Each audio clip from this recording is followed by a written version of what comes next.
Your Kubernetes cluster has 50 nodes. Some are GPU-powered, some are spot instances, some are in specific regions, but your pods, they land wherever Kubernetes feels like it. There's a better way. Kubernetes scheduling is like a hiring manager placing employees at desks. By default, the scheduler just picks any available desk.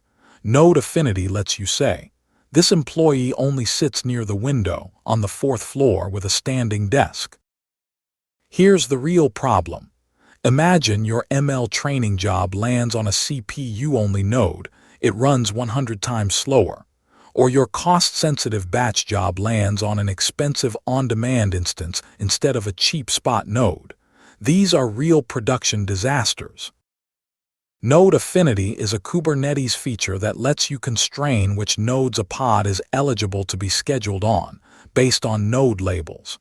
Think of node labels as tags you stick on your servers, GPU, region, tier, environment. First, label your nodes. Here we're tagging a node with the GPU type and the environment. These labels become the anchors that Node Affinity rules hook onto. One kubectl command is all it takes. Now the pod spec. This is where Node Affinity lives, inside Affinity, then Node Affinity. The rule here says, this pod must be scheduled on a node where GPU type is NVIDIA A100. No GPU node available. The pod stays pending. There are two key Node Affinity types. Required, the hard rule. The pod will not be scheduled if no node matches. Preferred, the soft rule. The scheduler tries its best, but if no match, it places the pod anyway. Choose wisely. Here's the preferred type in action. Notice the weight field, it ranges from 1 to 100. Higher weight means stronger preference. You can stack multiple preferences, and the scheduler adds up the weights to pick the best node. The operator field gives you expressive power. It means the label value must match one of the list, not in excludes nodes.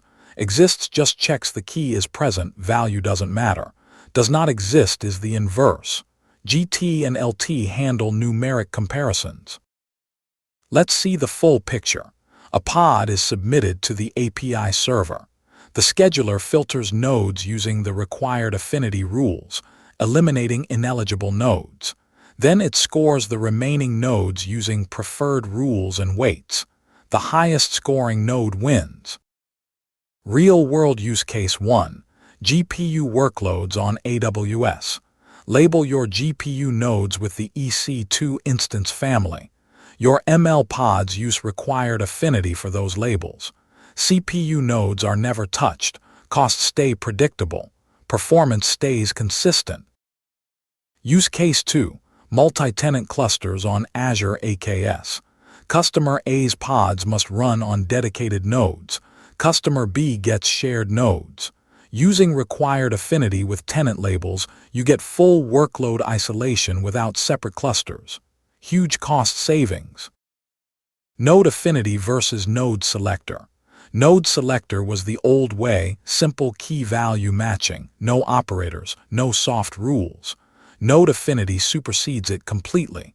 If you're still using Node Selector, it's time to upgrade. The YAML is slightly longer but far more powerful.